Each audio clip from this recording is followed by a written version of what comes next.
Assalamualaikum. Selamat pagi. Saya awak masuk benda hari ni. Hari ni Mak Ti nak buat lauk simple je. Mak Ti nak bakar ikan pari guna pes ikan bakar cita rasa Terengganu. Guna pes ni senang. Tak payah nak campur benda-benda lain dah. Tak payah nak tambah garam ke, tak payah nak tumis ke. Kita bakar je. Sapu dulu sikit, lepas tu kita letak ikan, baru terus bakar. Ni pes ikan bakar. Mak Ti kalau nak bakar ikan ni, Mak Ti sapu dulu sikit bawah dia ni. Boleh lapik dengan daun pisang. Kalau tak ada daun pisang, guna aluminium foil tu. Kalau tak ada, letak saja dalam kuali pun boleh juga, tak ada masalah. Ikan pari basuh bersih-bersih. Lepas tu kita pun letaklah pes ikan bakar tu sekali lagi. Kalau letak lagi banyak, lagi sedap. Rasa dia sedap pes ni. Boleh je kalau nak bakar dengan sotong ke, udang ke, ikan siakap ke. Senang sangat tengok buat cara gini. Kalau ikan pari ni dia nipis dah kan. Kita letak sos dia tu banyak-banyak. Rempah ikan bakar ni banyak-banyak. Kau sedap. Palut molek makan nasi. Tak payah nak tambah-tambah dah. Tak payah nak tumis-tumis dah. Senang sangat-sangat.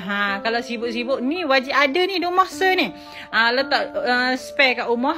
Time-time sibuk tu dah nak masak. Guna je pes ikan bakar ni. Ada juga, Mak Ti ada dua. Satu pes ikan bakar, satu lagi rempah ayam bakar madu super Mak Ti. Kalau saya awak nak dua-dua pes ni, boleh klik dekat boleh beli dekat kedai TikTok Mak Ti. Ada link dekat bio.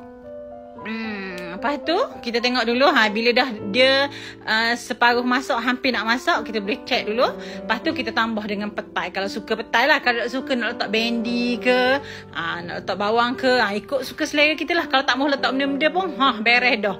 Tunggu je, bakar je sampai dia masak. Kalau ikan pari, tak payah balik-balik dah. Ikan pari ni dia nipis. Kalau ikan siakap tu kita boleh belah belakang. Tak payah balik dah. Jadi comel macam dekat kedai je. InsyaAllah lain kali kita tunjuk ikan siakap pula. Hari ni kita buat ikan pari je dulu. Sudah dah bakar, dah molek dah, peta tu masak dah molek tu. Biar dia masak tu isi dia warna putih je. Masak tu boleh makan dengan nasi panas-panas. Kalau ada kawan-kawan mari ke, anak beranak mari ke, nak buat jamuan-jamuan ke, nak makan ikan bakar, guna pes ikan bakar ni je. Senang sangat-sangat. Kalau tak ada lauk pun, nak makan selauk ni pun beres dah. Kalau nak buat lauk makan ramai-ramai, makan besar pun beres. Kohol sangat beres-beres lagi. Senang je. Sudahlah tu. Allah, comel.